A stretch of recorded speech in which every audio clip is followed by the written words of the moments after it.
আমার বন্ধু, জান্নাত এমন দামি জায়গা যেখানে আল্লাহ তাআলা যা বানাবেন সবই হবে স্বর্ণ এবং রৌপ্যের তৈরি, সব হবে দামি দামি। ইভেন জান্নাতে যে গাছ হবে আল্লাহ সে গাছগুলো স্বর্ণ দিয়ে বানাবেন। قال رسول الله صلى الله عليه وسلم ما من شجرة في الجنة إلا وساقها من ذهب। জান্নাতে এমন কোন গাছ থাকবে না যার কাণ্ড ডালপালা স্বর্ণ দিয়ে বানানো হয় নাই। জান্নাতানি মিন যাহাবিন আনিয়াতুহুমা ওয়া মা ফীহিমা ওয়া জান্নাতানি মিন ফিদ্দাতিন আনিয়াতুহুমা ওয়া মা ফীহিমা। জান্নাতে এমন প্রাসাদ থাকবে, এমন বালাখানা থাকবে, এমন চমৎকার দুটি জান্নাত, মানে জান্নাত আল্লাহ বানাইছে, তার ভিতরে গটি বাটি পানপাত্র ব্যবহার্য জিনিস যা আছে সব হবে স্বর্ণ এবং রূপার তৈরি। ইভেন জান্নাতে যে প্রাসাদ থাকবে, বিল্ডিং থাকবে, আবু হুরায়রা রাদিয়াল্লাহু তাআলা আনহু প্রিয় নবীজিকে প্রশ্ন করেছিলেন সে বিল্ডিং গুলোর ইট কিসের তৈরি হবে? কুলতু ইয়া রাসূলাল্লাহি আল জান্নাতু মা বানাউহা ক্বালা লাবিনাতুম মিন যাহাবিন ওয়া লাবিনাতুম মিন ফিদ্দাহ। আবু হুরায়রা বলেন, আমি রাসূলুল্লাহকে প্রশ্ন করেছিলাম জান্নাতের বিল্ডিং কি দিয়ে বানানো হবে? আমার রাসূল সাল্লাল্লাহু আলাইহি ওয়াসাল্লাম জবাব দেন, একটা ইট হবে স্বর্ণের তৈরি আর একটা হবে রূপার তৈরি। বিশাল এক নিয়ামতের নাম জান্নাত। এই জন্য সেখানে চাইলেও যাওয়া যায় না আল্লাহ যদি না দেয়। এটা আসলে নিজে ঢুকার জিনিস না, নিজে প্রবেশ করার জিনিস না, এটা আল্লাহ দয়া করে দেয়ার জিনিস। সহিহ বুখারীতে এসেছে প্রিয় নবীজি একদিন বলছেন, লান ইউনজি আহাদাম মিনকুম আমালু, ও আমার সাহাবারা নেক আমল করো, তবে শোনো তোমাদের কারো আমল দিয়া নাজাত পাবে না, জান্নাত পাবে না। যে পরিমাণ আমল করে আল্লাহকে খুশি করে জান্নাত পাওয়া লাগে ওই পরিমাণ আমল করার সামর্থ্য তোমাদের নেই। আসলে তা আমরা যে নামাজ পড়ি, আল্লাহ যদি দোষ ধরে এই নামাজ কবুল হবে তো? আচ্ছা, নামাজে খারানোর পরে কি মন নামাজের ভিতরে সারাক্ষণ থাকে নাকি দুই একবার বাইরে? আত্মসমালোচনা করেন তো। আল্লাহ যদি দোষ ধরে, ফাইন্নাহু মান নুকাশা হালাকা, ফাইন্নাহু মান নুকাশা উযিবা। এই জন্য প্রিয় নবী বলছে কিয়ামতের দিন আল্লাহ যারে বলবে হিসাব দে, হিসাব দেওয়ার ক্ষমতা কারোই নাই। নামাজে আমরা যখন দাঁড়াই তখন আমরা কার সামনে দাঁড়াই? সবাই কথা বলেন না, কার সামনে? আচ্ছা, আল্লাহর সামনে আপনি খাড়াইলেন, আপনার মনটা যে বাজারে গেল গা, আল্লাহ মাইন্ড করে না? যেহেতু আমার সামনে খাড়াইয়া এর মন ফাটাইছে বাজারে, মন ফাটাইছে দোকানে, মন পাঠাইছে বাতের ফাতিলে, মন পাঠাইছে ওই যে কে জানি কি কইছিল ভুলে গেছেন। দেখবেন নামাজে খাড়াইলে সারাদিন যেটা মনে পড়ে না এটাও মনে পড়ে।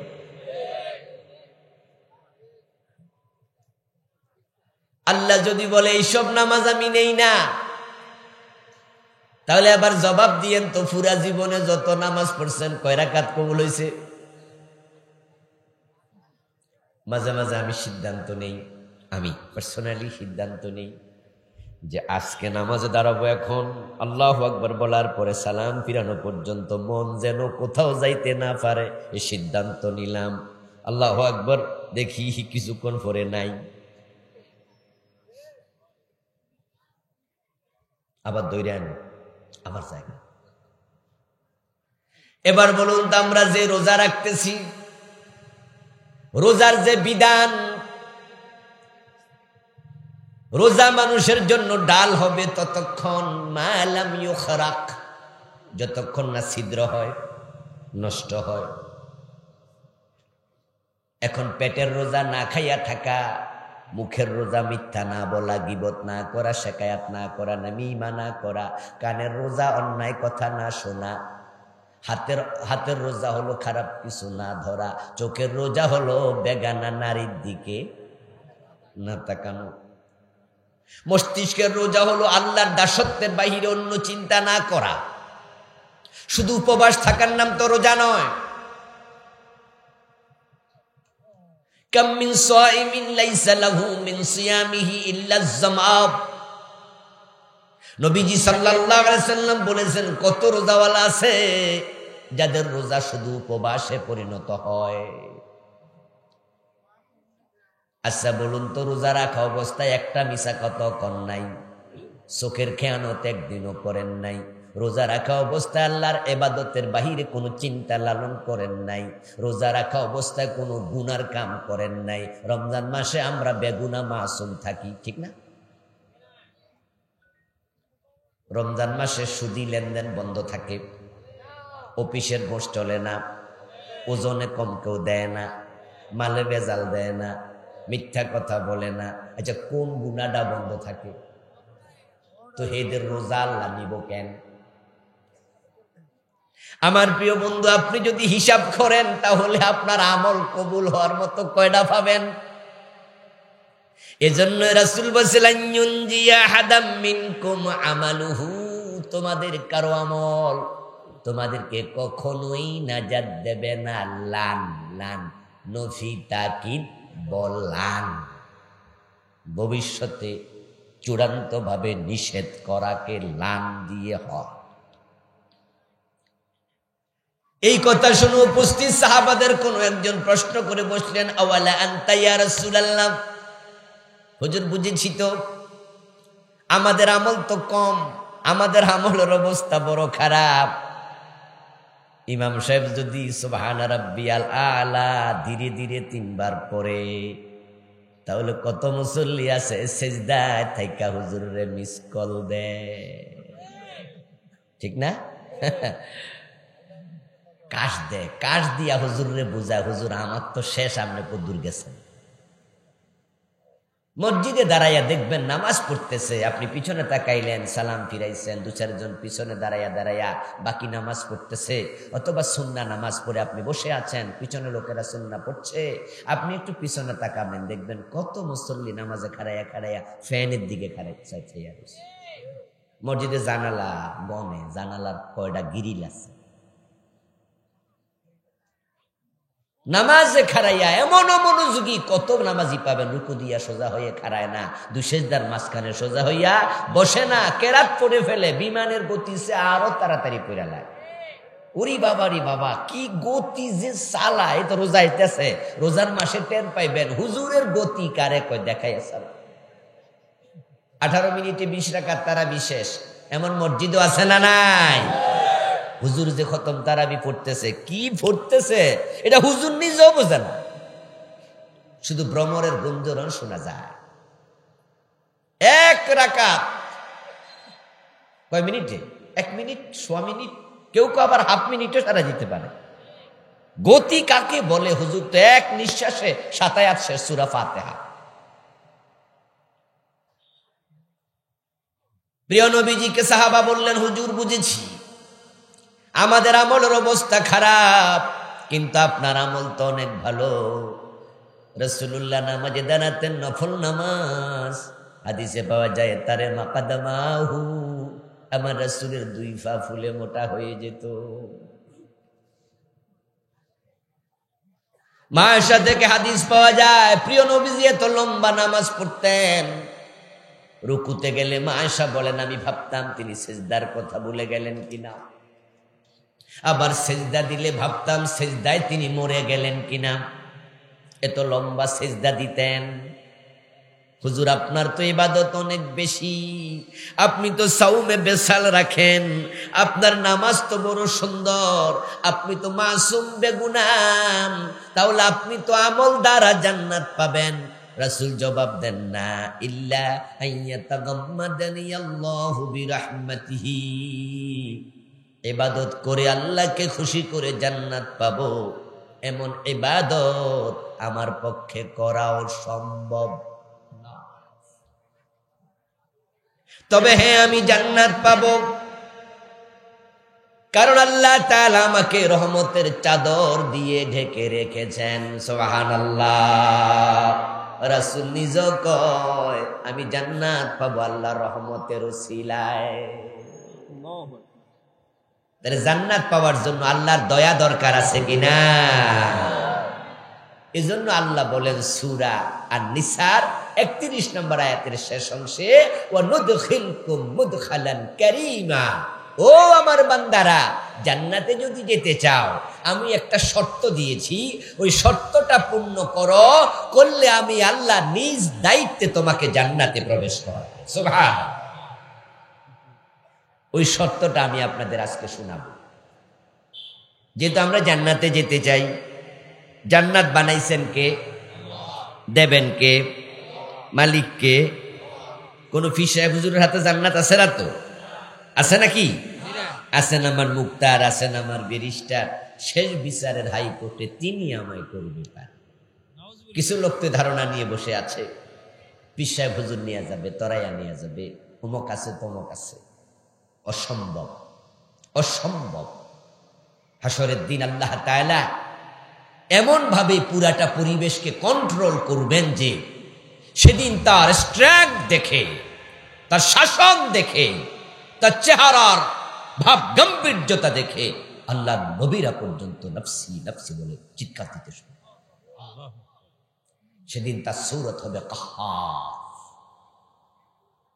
সেদিন কেউ আল্লাহর সামনে কথা বলতে সাহস করবে না, আল্লাহর কোন নবী পর্যন্ত কথা বলবে না। ইয়া নফসি নফসি নফসি নফসি, ইভেন ফেরেশতা জিবরিল পর্যন্ত কথা বলবে না। ইয়াউমা ইয়াকুমুর রূহু ওয়াল মালাইকাতু সাফফান লা ইয়াতাকাল্লামুন, কথা বলবে না ইল্লা মান আযিন, অনুমতি না পাইলে কেউ কথা বলবে না। নবীজি সাল্লাল্লাহু আলাইহি ওয়াসাল্লাম বলছিল আখিরু লাহু সাজিদা, আমি নবী মুহাম্মদ আমিও কথা বলবো না, আমি সিজদায় পড়ে যাব। সিজদা।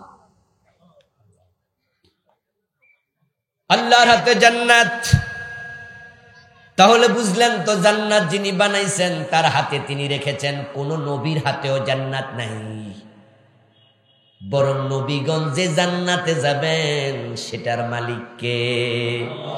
নবীদেরকে জান্নাত দেবেন কে? আরে নবীর হাতে জান্নাত থাকলে তো নবী ইব্রাহিম আলাইহিস সালাম নিজের বাবারে জান্নাতটা দিত। হাদিসে আসছে, বরং তিনি বাবার জন্য আল্লাহর কাছে জান্নাত চাইবেন, মুক্তি চাইবেন।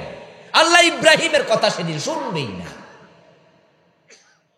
ইব্রাহিম নবীকে বলবেন ও قال رسول الله صلى الله عليه وسلم يلقى إبراهيم أباه آزر يوم القيامة عليه قطرة غبرة। আল্লাহর হাবিব বলছেন কিয়ামতের দিন আজরের সাথে ইব্রাহিমের সাক্ষাৎ হবে। ইব্রাহিম আলাইহিস সালামের বাবার নাম কি? আজার। ইয়ালকা ইব্রাহিম আবাহু আজার। وَإِذْ قَالَ إِبْرَاهِيمُ لِأَبِيهِ آزَرَ أَتَتَّخِذُ أَصْنَامًا آلِهَةً। ইব্রাহিম আলাইহিস সালামের বাবা আজারের লগে দেখা হবে উনার। আজরের গায়ে থাকবে ধুলাবালি, কর্দম, কাদা, রক্তাক্ত আজর। ফেরেশতারা হাতের মাঝে, পায়ের মাঝে, গলার মাঝে জাহান্নামের শিকল লাগায়া আজরকে টেনে হেসড়ে নিচ্ছে জাহান্নামের দিকে। সামনে হঠাৎ দেখা হয়ে যাবে আজরের ছেলে ইব্রাহিম আলাইহিস সালামের সাথে। দেখবি ইব্রাহিম জান্নাতের পোশাক পরে আলিশান চেয়ারে বসে আছে। ইব্রাহিম আজকে বড় সম্মানিত। ইন্নী জাইলুকা লিন্নাসি ইমামা। আল্লাহ কোরআনে বলে ইব্রাহিম আমি তোমাকে মানুষের নেতা বানিয়েছি। সুবহানাল্লাহ। এই জন্য ইব্রাহিম আলাইহিস সালামকে আল্লাহ তাআলা সর্বপ্রথম জান্নাতের পোশাক পরাবেন। হাসরের ময়দানে যত মানুষ সবাই থাকবে ল্যাংটা, উলঙ্গ, হুফাতান উরাতান গুরলা, সবাই কাপড়বিহীন, খতনাবিহীন, জুতাবিহীন। নবীজি সাল্লাল্লাহু আলাইহি সাল্লাম বলতেছেন আমিও তাই, সবাই সবাই আমরা সবাই। আল্লাহ কাউকে সেদিন কাপড় দেবে না। কবর থেকে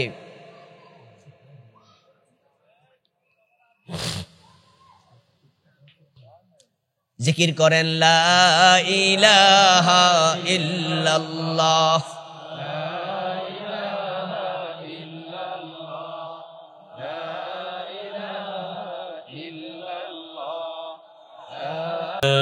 ইলাহা ইল্লাল্লাহু মুহাম্মাদুর রাসূলুল্লাহ। ইব্রাহিম আলাইহিস সালাম সর্বপ্রথম জান্নাতের পোশাক পাবেন। নবীজি বলছেন যে আল্লাহ তাআলা ইব্রাহিমকে সবার আগে জান্নাতের পোশাক পরাবে, তারপরে আমি নবী মুহাম্মদকে পরাবে। সুবহানাল্লাহ। ইব্রাহিম হচ্ছে বাবা, আর আমাদের নবী হচ্ছে তার সন্তান। আমরা ইব্রাহিমের বংশধর, ঠিক না? ইয়েস। ইব্রাহিম আলাইহিস সালামের দুই ছেলে নবী, হযরত ইসমাঈল, হযরত ইসহাক। ইসমাঈল আলাইহিস সালামের বংশ থেকে এসেছে মুহাম্মাদুর রাসূলুল্লাহ সাল্লাল্লাহু আলাইহি ওয়াসাল্লাম। ইসহাক আলাইহিস সালামের ছেলে হযরত ইয়াকুব। ইয়াকুব আলাইহিস সালামকে বলা হয় ইসরাঈল, উনার সন্তানদেরকে বলা হয় বনি ইসরাঈল। সেখান থেকে নবী এসেছে 12,000 নবী। ইব্রাহিম আলাইহিস সালামকে আল্লাহ তাআলা সবার আগে পোশাক পরাবেন। ইব্রাহিম আলাইহিস সালাম জান্নাতের পোশাক পরে তিনি বড় সমুজে বসে আছেন, আলিশান চেয়ারে বসে আছেন। ছেলেকে দেখবে বড় সম্মানী, নিজেকে দেখবে বড় অপমানিত। এবার হযরত ইব্রাহিমকে লক্ষ্য করে উনার বাবা আজর বলবে, ও ছেলে আজকে দেখো আমার অবস্থা কি। ইব্রাহিম আলাইহিস সালাম বাবার অবস্থা দেখে বলবেন, আলামা কুল্লাকা লা তাসিনি, ও বাবা আজকে তোমার গায়ে রক্ত কর্দমাক্ত অবস্থায় আছো, তোমার হাতে পায়ে জাহান্নামের শিকল বাঁধা। দুনিয়া থাকতে তোমাকে আমি বলেছিলাম আমি আল্লাহর নবী, আমার কথাটা শোনো। সেদিন তো আমার কথা শোনো নাই, যদি শুনতা আজকে তোমার এই দশা হতো না।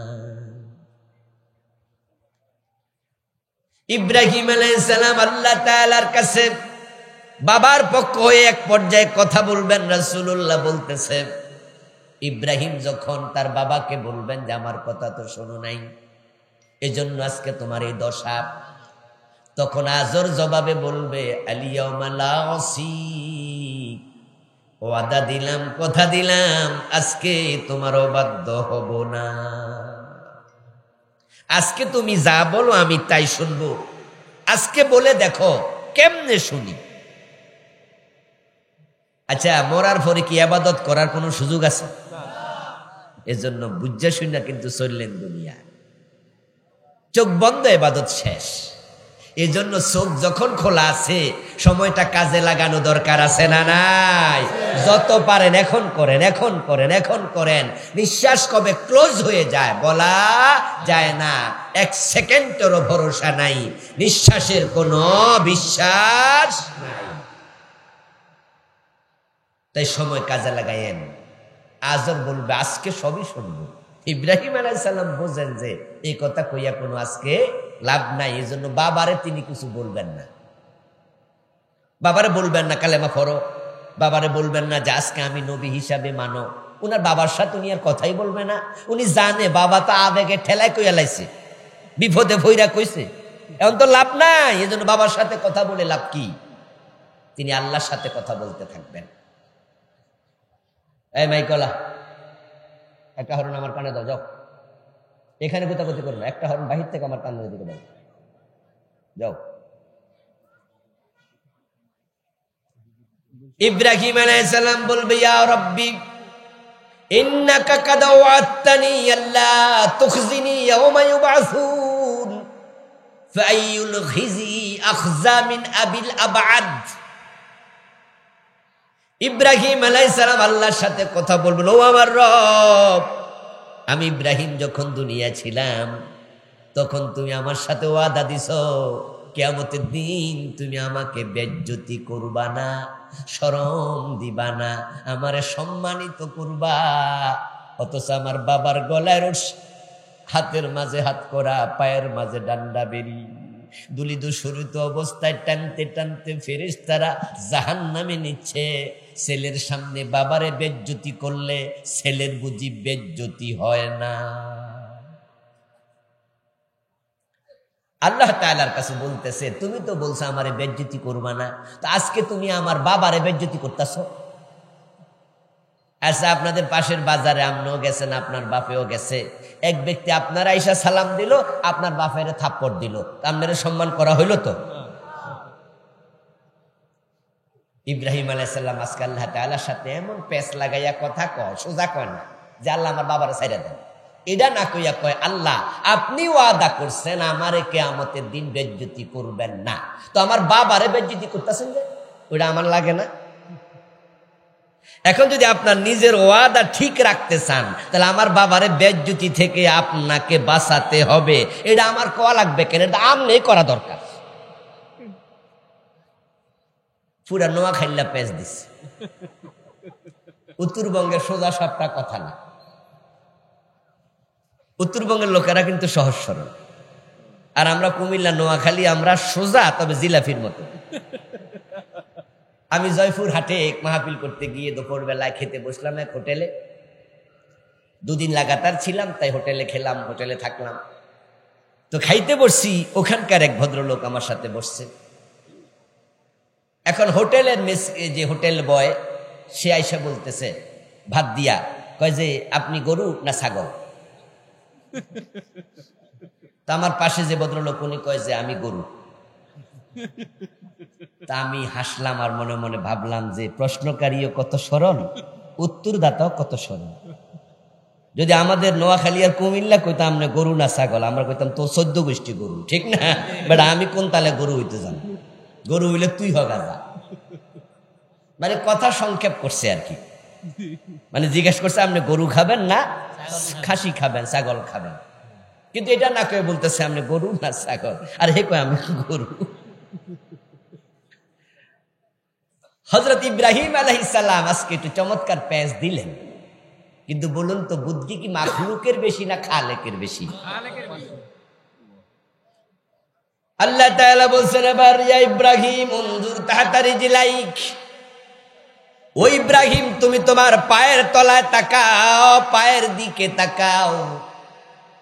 এই শব্দ দ্বারা বোঝা যায় ইব্রাহিম আলাইহিস সালাম উপরের দিকে তাকিয়ে আল্লাহর সাথে কথা বলতেছিলেন। আল্লাহ যখন বলবেন পায়ের দিকে তাকাও, এবার ইব্রাহিম আলাইহিস সালাম উপর থেকে চোখ নামাইয়া নিচের দিকে তাকাবেন। নিচের দিকে তাকাইয়া দেখবেন যে জায়গায় আজর দাঁড়ানো ছিল সেখানে আজর দাঁড়ানো নাই, বরং হাতে পায়ে শিকল বাদাম একটা শূকর দাঁড়ায় আছে রক্তাক্ত। নাউজুবিল্লাহ পড়েন। আল্লাহ মুহূর্তের ভিতরে আজরকে শূকর বানায়া ফেলছে। এবার আল্লাহ তাআলা বলো, ও ফেরেশতারা এই শূকরটাকে জাহান্নামে নিক্ষেপ করো।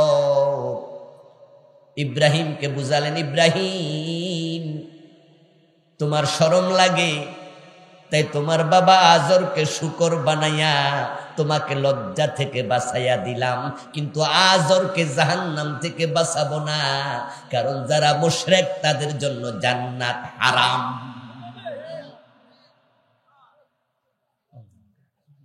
ইব্রাহিম আলাইহিস সালামের সামনে আজরকে আল্লাহ জাহান্নামে ফেলে দেবেন।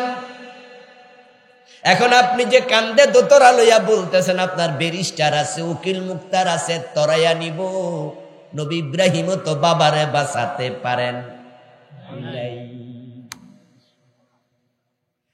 যে নবী মুহাম্মদ সাল্লাল্লাহু আলাইহি ওয়াসাল্লাম সব নবীর ইমাম, ইমামুল আম্বিয়া, সাইয়্যিদুল মুরসালিন, সব নবীদের লিডার, উনার চাচা আবু তালেবকে তিনিও জাহান্নাম থেকে বাঁচাতে পারবেন না। অথচ আবু তালেব নবীজিকে 42 বছর সোহবত দিছে, আদর দিছে, ভালোবাসা দিছে। রাসূল সাল্লাল্লাহু আলাইহি ওয়াসাল্লামের বয়স যখন মাত্র 8 বছর, তখন তিনি আবু তালেবের কোলে যান। জন্মের আগে বাবা নাই, 5 বছর বয়সে মা নাই, 6 বছর আপনার এরপর 8 বছর বয়সে দাদা নাই। দাদা হারাইয়া আমার রাসূল চাচার কোলে গেলেন। রাসূলের বয়স যখন 50, আবু তালেব তখন মারা যান। এই 8 বছর থেকে 50 পর্যন্ত ভাতিজা মুহাম্মদকে বটগাছের মতো ছায়া দিয়েছেন। কিন্তু আবু তালেব ঈমান আনে নাই। রাসূলুল্লাহ চেষ্টা করেছিলেন তার মাথার পাশে বসে, মরার আগেও বলছেন, আম্মি কুল লা ইলাহা ইল্লাল্লাহ কালিমাতান আশহাদ লাকা বিহা ইনদাল্লাহ।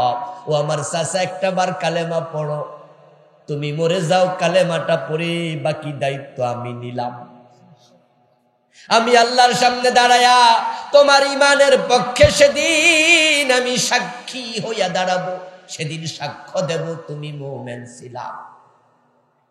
কানা আখিরু কালামিহি হুয়া আলা মিল্লাতি আব্দুল মুত্তালিব।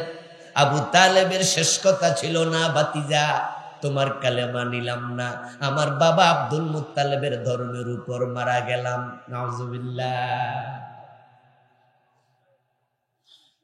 قال رسول الله صلى الله عليه وسلم هون أهل النار عذابا أبو طالب وهو منتعل بنعلين يغلي منهما دماغه।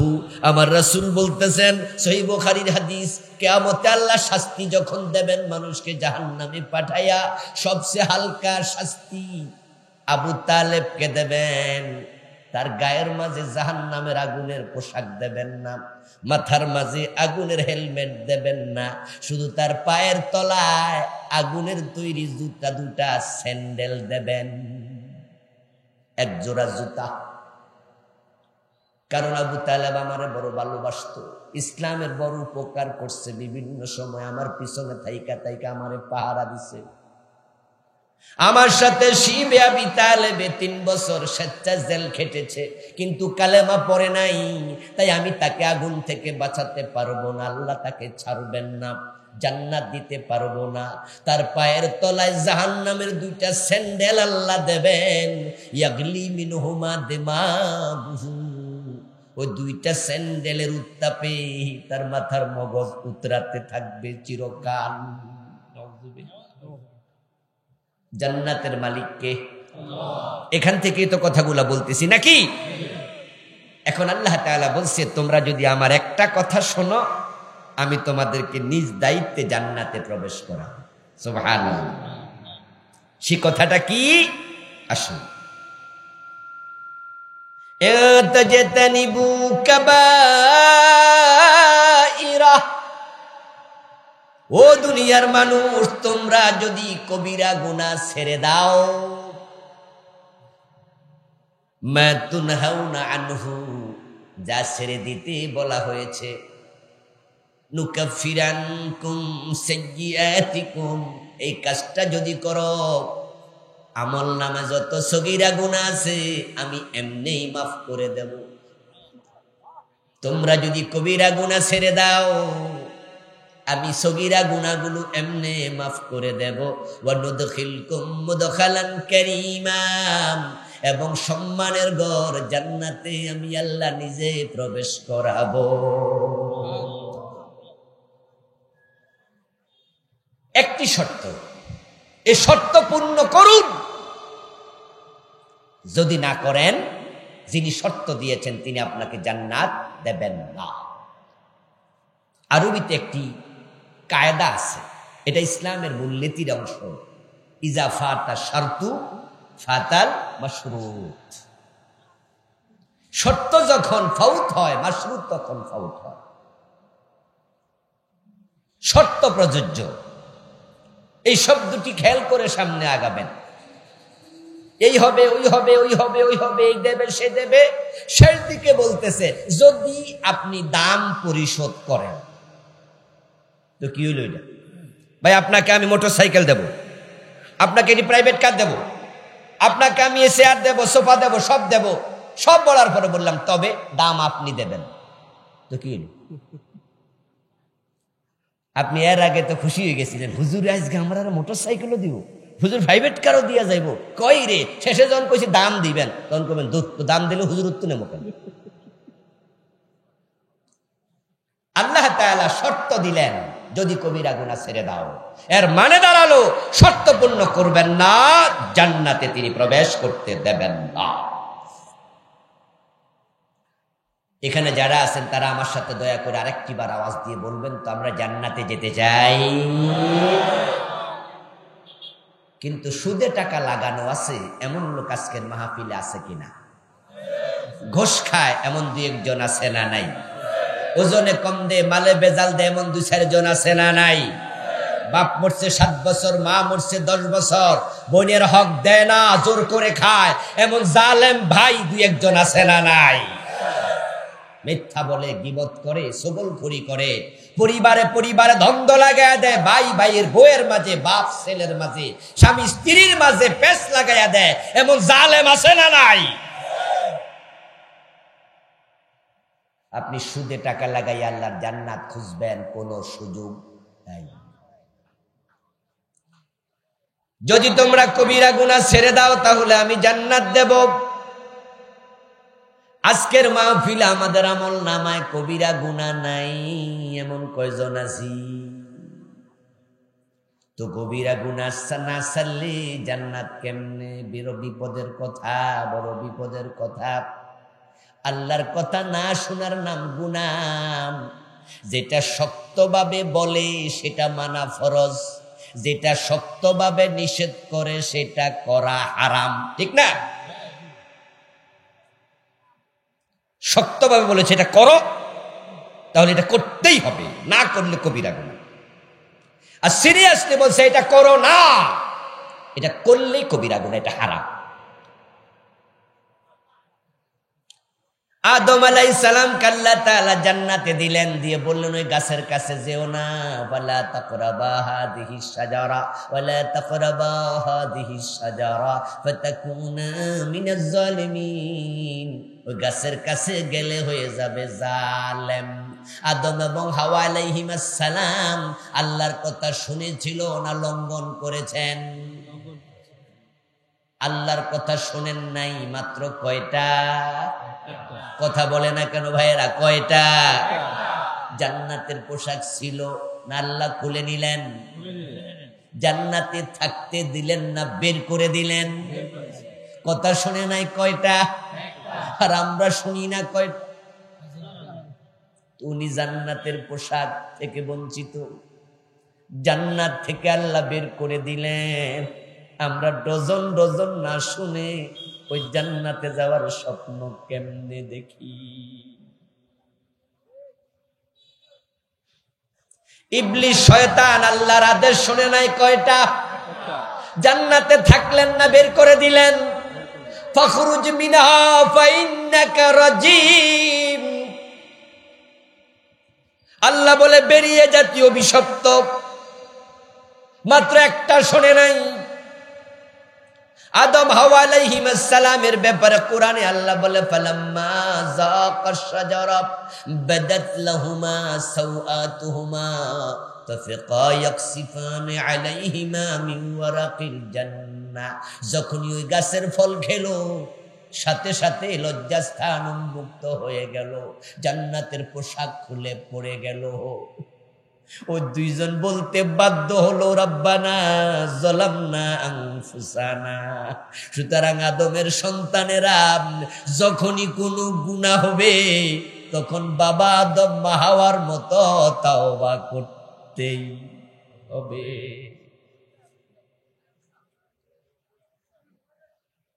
সুদে টাকা লাগায়া জান্নাত কেমনে খোঁজেন? প্রিয় নবী বলছেন সুদ খেলে ৭৩ গুনাহ, সবচেয়ে ছোটটা হলো নিজের মায়ের সাথে জিনা। সবচেয়ে বড়টা হলো আল্লাহ এবং রাসূলের সাথে যুদ্ধ ঘোষণা।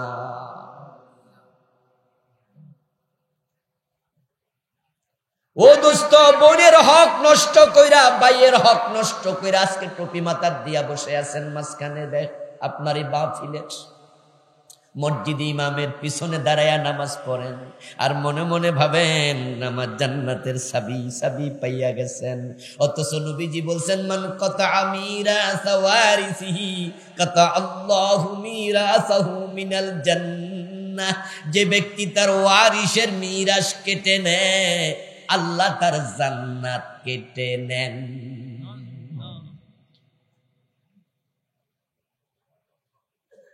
সকালবেলা ফজরের নামাজ পড়া টুপিটা এখনো মাথায় আছে, এর মাঝে খেতে রোয়া লাগাবে, ধান লাগাবে, তাই তিনি ক্ষেত চাষবাস করে রেডি করতেছেন। কোদালটা কান্দে নিয়ে খেতে গেছে, যাইয়া ক্ষেতের আইলে এমন ভাবে কোপ মারে ক্ষেত যেন বড় হয়। কোপ দেওয়ার সময় সুবহানাল্লাহ কইয়া মারে, জিকির করতে করতে আল্লাহু আকবার কইয়া মারে। কারণ টুপি এখনো মাথায় আছে, তো এখনো নামাজ মাত্র ছাইরা গেছে আর কি, নামাজের এখনো বাপটা কাটে নাই। উনার অজু আছে, অজু সহকারে লাইল কাটতাছে আর মনে মনে ভাবতাছে ক্ষেত যদি 20 হাত 30 হাত লম্বা হয়, 4 আঙ্গুল করে বড় করলে তো মোটামুটি আধা শতাংশ হয়ে যেতে পারে। ক্ষমতার প্রভাব খাটাইয়া বাজারে বিল্ডিং তোলার সময় আরেকজনের জমিতে তুমি 1 হাত ঢুকে গেছো। ক্ষমতা তো তোমার, দল তোমার, কে ঠেকাবে তোমাকে? যেই বেটার ক্ষেত, ওই বেটা তো দৌড়ের উপরে আছে, হে তো বিএনপির কর্মী, জামাত ইসলামের কর্মী, হে তো এলাকায় থাকতেই পারে না, মামলা খাইয়া দৌড়াচ্ছে। আর আপনি কি করলেন? আধা হাত দখল করলেন। মনে মনে ভাবতেছেন, যা বেটা করছি। আল্লাহ রাসূল বলে, কিয়ামতের দিন আল্লাহ এটা 7 গুণ বড় করে তোর গলার মাঝে ঝুলাবে। সামনে ক্ষমতা আসতেছে আপনাদের, এখন আর আওয়ামী লীগ নাই, সামনে আমনে আইসা আমনও দখল করেন, রাস্তা খোলা হইতাছে। আগে খাইছে খালেক মিয়া, এখন খাইব মালেক মিয়া, ঠিক না?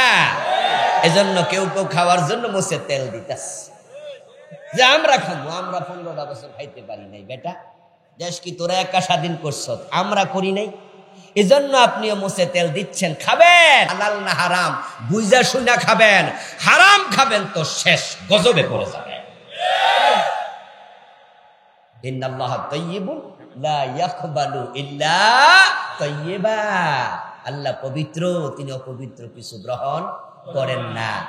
হারাম টাকা জামায় ওই কাপড় পরে নামাজ পড়লে নামাজ কবুল হয় না। হারাম রক্ত দেহে, হারাম গোশত দেহে তোমার নামাজ রোজা কিচ্ছু কবুল হবে না। লা ইয়াদখুলুল জান্নাতা লাহমুন নাবাতা মিন সুহুত। হারাম খেয়ে মোটা হয়েছো, তোমার দেহকে আল্লাহ জান্নাতে প্রবেশ করতে দেবেন না। কিছুক্ষণ আগে আমার সাথে সমস্যরে বলেছেন জান্নাতে যেতে চান, চাওয়া ভালো, চাইবেন বটেই, আমরা যেতেই চাই, কিন্তু জান্নাতে চাইলে যদি যাওয়া যেত তাহলে হিন্দুরাও চলে যেত। কারণ বাজারে গেলে দেখবেন যে কত হিন্দুর নামে ছবি টানানো আছে ওয়ালে, ছবি টানাইয়া ছেলে দোকানদারি করছে, মরা বাবার ছবি, ছবির মাঝে লেখা আছে স্বর্গীয় শ্যামল দত্ত বাবু, আসেনি? স্বর্গীয় দুলাল চন্দ্র ভৌমিক। এর মানে কি বেহেশতে যাইব না গেছে গা? হ্যাঁ, আপনি তো যাবেন, আর বেড়া অলরেডি গেছে গা। জান্নাতে যাওয়ার শখ আছে না নাই? আমাদের সে কম না বেশি? বাবা স্বর্গীয় কয় কি রে, কয় কি রে? কালো ছেলের নাম পদ্মলোচন।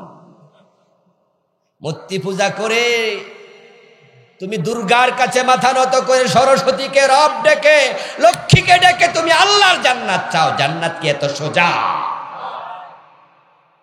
ওমান ইউশরিক বিল্লাহি ফাকাদ হারামাল্লাহু আলাইহিল জান্নাহ। শিরিক করেছো, আল্লাহ জান্নাত হারাম করে দেবেন। কেউ কেউ মনে মনে বলবেন যে হুজুর হে স্বর্গে না কইছে, জান্নাত পাইলেন কই? স্বর্গ আর জান্নাত কি দুই জিনিস না এক জিনিস? ইয়েস, বুঝতে হবে। চোখ আর নয়ন যে কথা, স্বর্গ আর জান্নাত একই কথা, লাউ আর কদুর মতো আর কি, নাকি? কেউ বলে লাউ, কেউ বলে কদু, কেউ বলে বউ, কেউ বলে বধূ, কেউ বলে আনন্দ, কেউ বলে ফুর্তি। ওরা বলছে ভাস্কর্য, আমরা বলেছি এটাই হলো মূর্তি। এ কথা কইয়া তো হুজুররা জেলও খাটছে নাকি? ওরা কইছে না না, হুজুররা বেশি কথা কয়, মূর্তি বানানো হারাম, এটা তো আমরাও জানি। আমরা তো মূর্তি বানাই না, ভাস্কর্য বানাই। এ সুদ খায় না, মুনাফা খায়, নাম পাল্টাইয়া খায়, ঠিক না? হে কয় কি ইন্টারেস্ট খাই, ইংরেজিতে খায়। বাংলা সুদ খায়। মুরুক্ষরে হাইকোর্ট দেখায়, আমাদেরকে ভাবছে যে আমরা বুঝি না ভাস্কর্য আর মূর্তি যে এক জিনিস। আপনারা বলুন তো, এই জাতীয় বাড়াবাড়ি রেজাল্ট কি পাইছে কিনা? এই মূর্তি না বানাইলে এত বেজ্জুতি হওয়া লাগতো না। ওই মরা নেতাটাকে এমন বেজ্জুতি করছে, বেটার মূর্তির মাথায় উঠাকে ইসলামকে ফসরাফ করেছে, আর গলা রশি লাগে এত টাইম না মাটিতে ফেলেছেই। বাড়াবাড়ি ভালো না। আমার প্রিয় ভাইয়েরা, হিন্দু মিয়ার শখ আছে বাবার স্বর্গে পাঠাবে, কিন্তু না না, তুমি চাইলে জান্নাত পাবে না। সুদ খাইয়া কেমনে জান্নাতে যাইবা দোস্ত? পরের জমি দখল যে করলা, আমার রাসূল বলছেন, মান আখাযা শিবরাম মিনাল আরদি যুলমা ফাইন্নাহু ইউতাওয়াকুহু ইয়াউমাল কিয়ামাতি মিন সাবঈ আরদিন। যখন কেউ জোর করে কারো 1 বিঘত জমি দখল করে, আল্লাহ এটা 7 গুণ বড় বানাইয়া তার গলায় ঝুলাবে। এত বিশাল মাটির খণ্ড টাইনা টাইনা হাসরের ময়দানে যাওয়া লাগবে। ইন তাজতানিবু কাবাইরা মা তুনহাউনা আনহু নুকাফিরানকুম সাইয়্যাতিকুম। কবিরা ছেড়ে দাও, আল্লাহ জান্নাত দেবে। আমলনামায় একটা কবিরা গুনাহ থাকলে সেটাও জাহান্নামের কারণ হয়ে যেতে পারে। তাই তওবা না করে রাতে ঘুমাবেন না। এমনও তো হতে পারে আজকে ঘুমে মৃত্যু হয়ে যাবে। একজন সাহাবীর ব্যাপারে হাদিস শুনুন। যুদ্ধের মাঠে রাসূলুল্লাহর সাথে গিয়েছেন, যুদ্ধ করছেন, যুদ্ধের মাঝে শাহাদাত বরণ করলেন। উনি ছিলেন রাসূলুল্লাহর খাদেম। ওই খাদেম ইন্তেকাল করলো, শহীদ হলো। প্রিয় নবীজিকে কোন একজন এসে খবর দিলেন, ইয়া রাসূলুল্লাহি ফুলানুন কাদ উস্তুশহিদা, ও আল্লাহর রাসূল অমুক শহীদ হয়ে গেছে।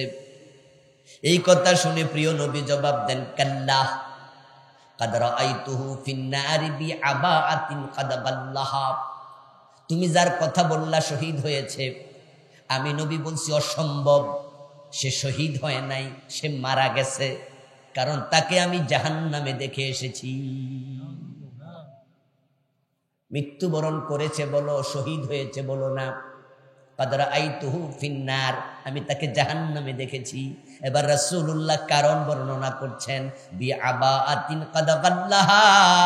জাহান্নামে যাওয়ার কারণ হলো আল্লাহ আমারে জানাইছে, অমুক যুদ্ধ থেকে গনিমতের মালের একটা চাদর সে চুরি করে নিছে। গনিমতের মাল বুঝেন তো? যুদ্ধলব্ধ সম্পদ, যেটা মুজাহিদরা কামাই করে যুদ্ধের মাঠে পায়। আর এই লোকটা একটা চাদর চুরি করেছিল। আল্লাহ তার উপর রাগ হয়ে গেছে। কয়টা গুনাহ? আরে ভাইয়েরা কথা কয় না কেন? কয়টা? আদম কথা শুনে নাই কয়টা? ইবলিস শুনে নাই কয়টা? এগুলো বলে বলে নিজের দিকে এবার তাকাবেন যে আমার খবর কি, আমার খবর কি।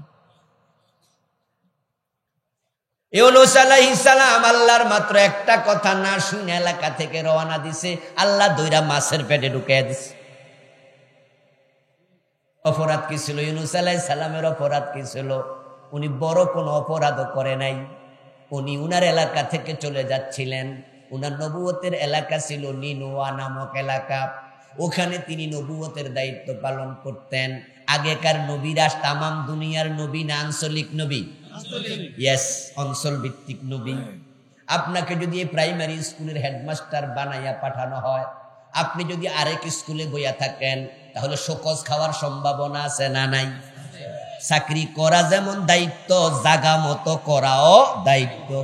আপনি টিউনও হইলেন লালবাগ থানা, আপনি চলে গেছেন আপনার যাত্রাবাড়ি থানা, ওই বোন।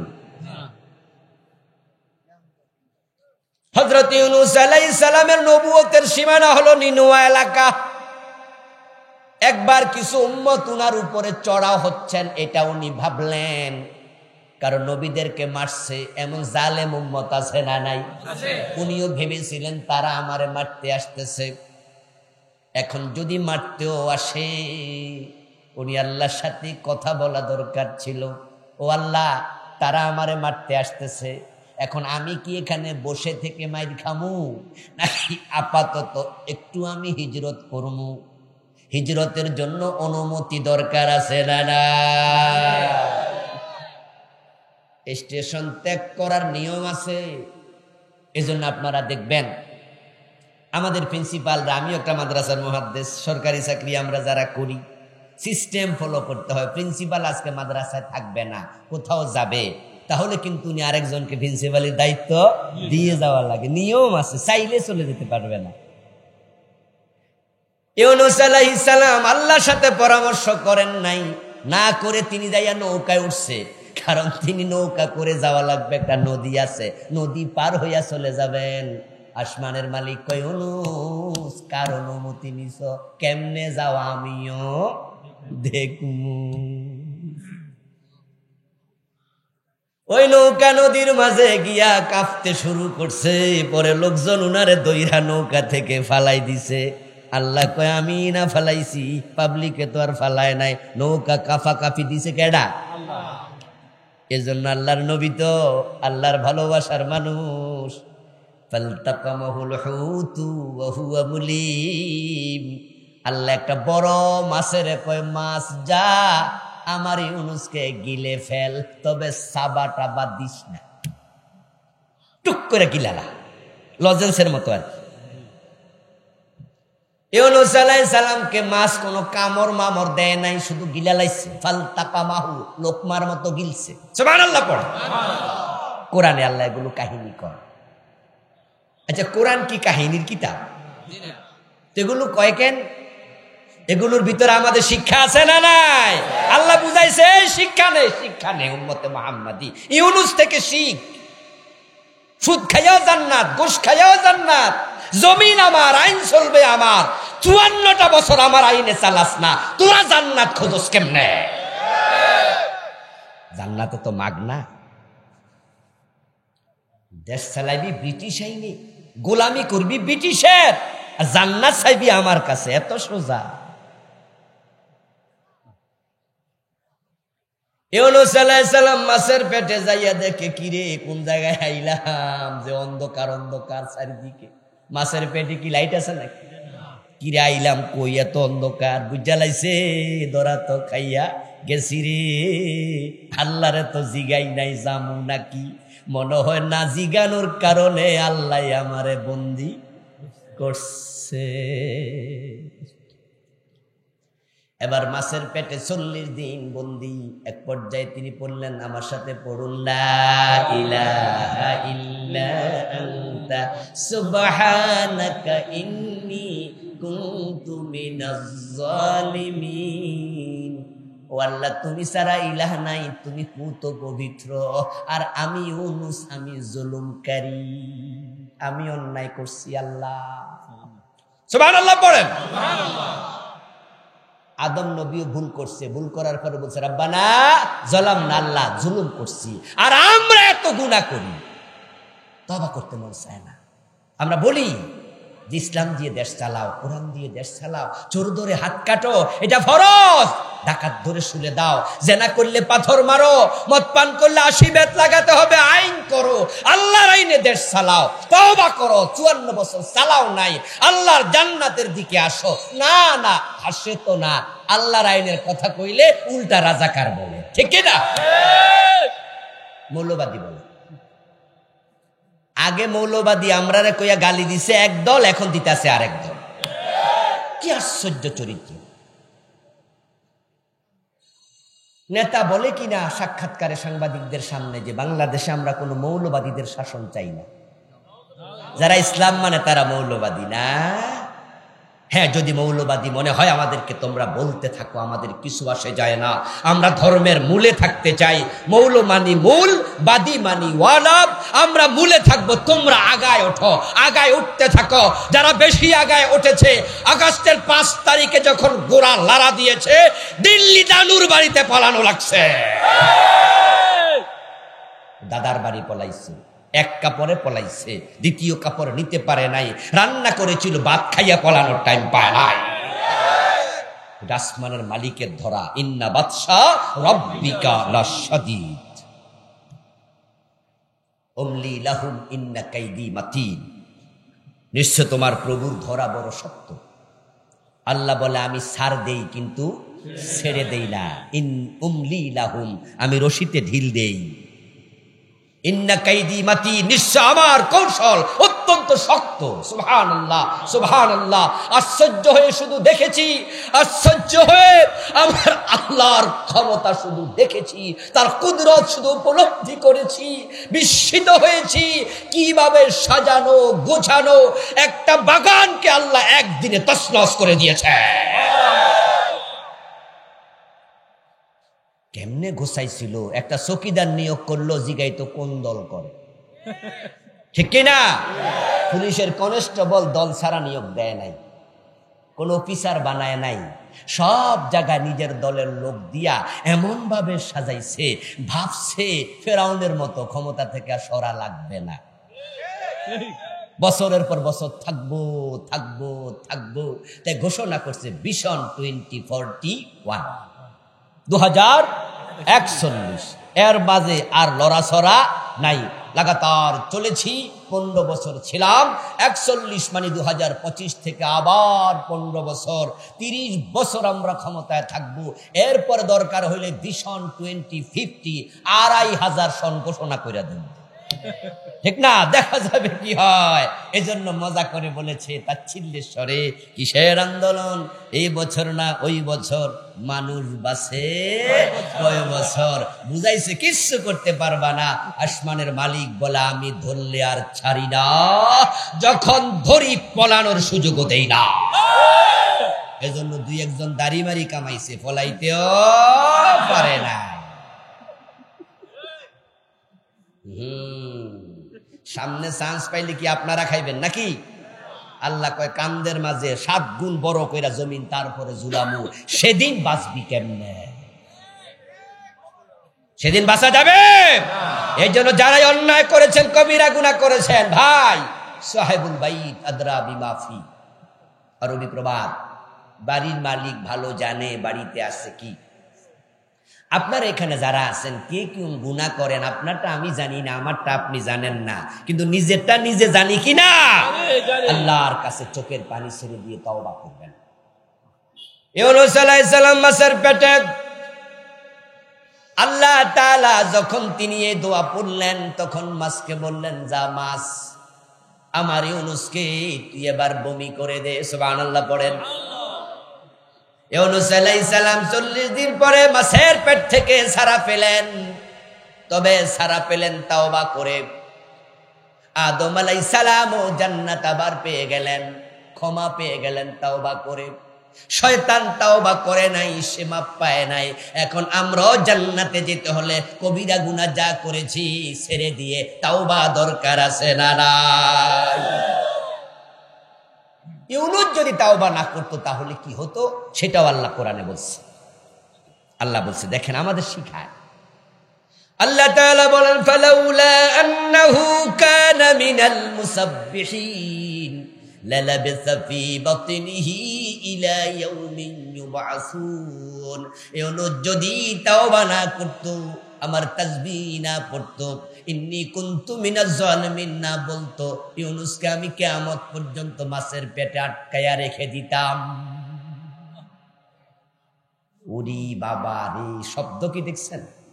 কতদিন? কথা বলে না ভাইরা, কতদিন? লালাবিসা ফি বাতনিহি ইলা ইয়াউমি ইউবআসুন। ও প্রিয় ভাইরা, এখন কবিরা গুনাহগুলো চিহ্নিত করবেন। কবিরা গুনাহ কি?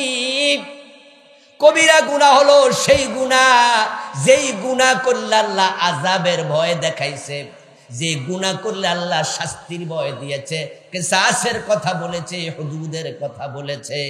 আমার নবী ধমক দিছে, এটাই কবিরা গুনাহ। রাসূলুল্লাহ সাল্লাল্লাহু আলাইহি ওয়াসাল্লাম বলেছেন, মাসফালা মিনাল কাওবাইনি মিনাল ইজার ফিন্নার। যদি কোনো ব্যক্তি টাকনুন নিচে কাপড় পরে সে জাহান্নামী হবে। টাকনুন নিচে কাপড় পরলে জাহান্নামী হয়। এই হাদিস দ্বারা বোঝা যায় টাকনুর নিচে কাপড় পরা কবিরা গুনাহ। আজকের মাহফিলে টাকনুর নিচে কাপড় আছে এমন 2-4 জন আছেন না? বিনয়ের সাথে বলবো, আজকের পরে আর টাকনুর নিচে কোনোদিন কাপড় পরবেন না। এই সিদ্ধান্ত নিতে রাজি আছেন না নাই?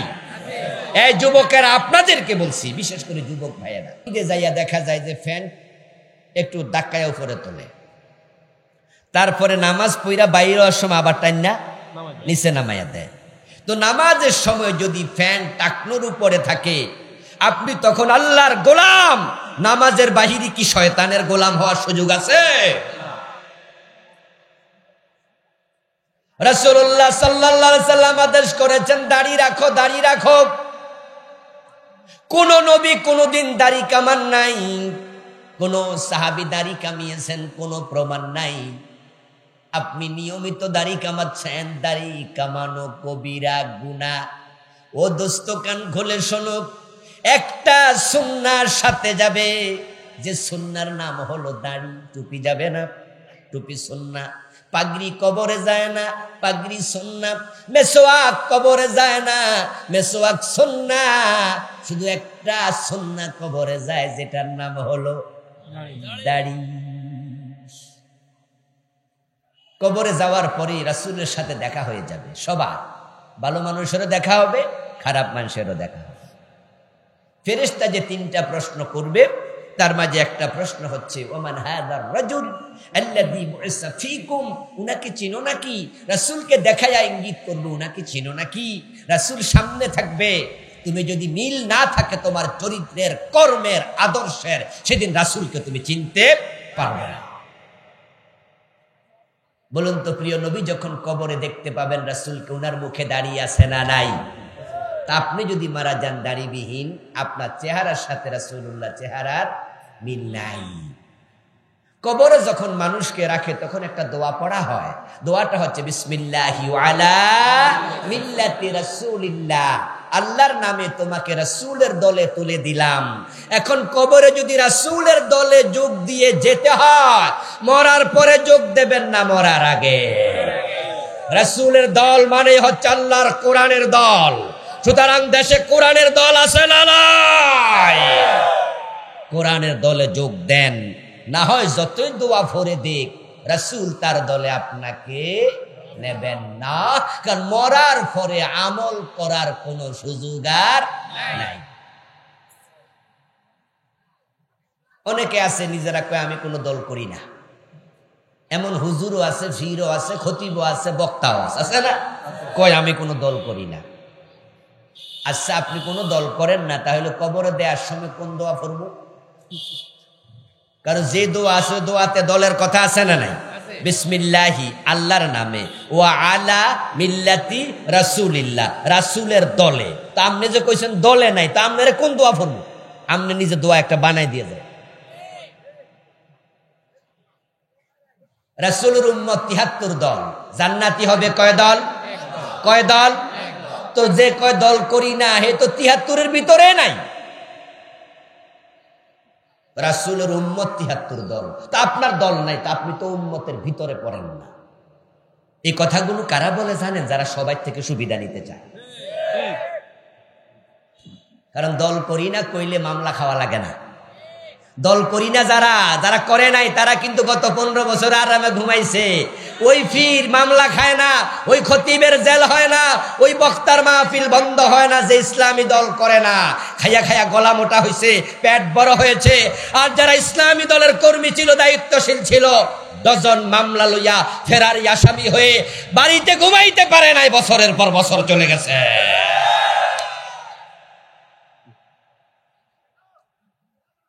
প্রিয় ভাই আমার, দাঁড়িয়ে রেখে দেন মুখে। কবিরা গুনাহ, মিথ্যা, মিথ্যা বলবেন না।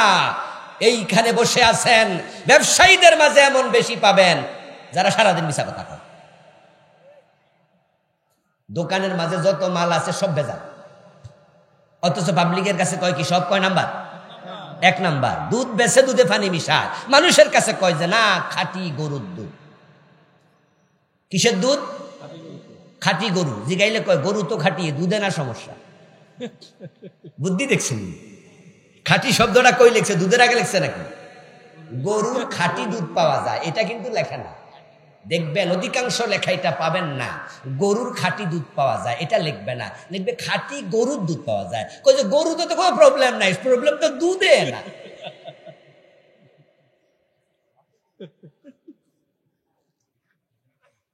কাকে ফাঁকি দেন? মানুষকে? নো, পারবেন না। আল্লাহ এমন সিস্টেম বানায় রাখছে, আপনারা দেখবেন যে মার্কেটে গেলে বিভিন্ন মার্কেটে চারিদিকে দোকানে ওখানে সিসি ক্যামেরা আছে না? এই ভাইয়েরা কথা বলেন, আসেনি? আচ্ছা, ওখানে দোকানে ঢুকে যদি আপনি কোনো মাল পকেটে ঢুকাই ফেলেন, সিসি ক্যামেরা উঠবে না? আল্লাহ তাআলা মানুষকে পাঠানোর আগেই গর্দানে একটা সিসি ক্যামেরা ঢুকাই দিচ্ছে। وَكُلَّ إِنسَانٍ أَلْزَمْنَاهُ طَائِرَهُ فِي عُنُقِهِ وَنُخْرِجُ لَهُ يَوْمَ الْقِيَامَةِ كِتَابًا يَلْقَاهُ مَنشُورًا। আল্লাহ তাআলা বলেন সূরা বনী ইসরাঈলের 13 নম্বর আয়াতে, আমি প্রত্যেকটি মানুষের গর্দানের ভিতরে ক্যামেরা ঢুকাইছি, মেমোরি কার্ড ঢুকাইছি, রেকর্ডার ঢুকাইছি, যা করবে সব সিসি ক্যামেরার মতো রেকর্ড হতে থাকবে। কিয়ামতের দিন সেখান থেকে খুলে কিতাব বানায়া হাতে ধরাইয়া বলবে, ইকরা পড় কিতাবাক তোরা আমলনামা কাফা বিনাফসিকাল ইয়াউমা আলাইকা হাসিবা, হিসাব আজকে তোকে দিতে হবে। কোথায় পানি মিশাচ্ছেন? ঘরের দরজা লাগাইয়া? আল্লাহরে ফাঁকি দেয়া যায় না। এমন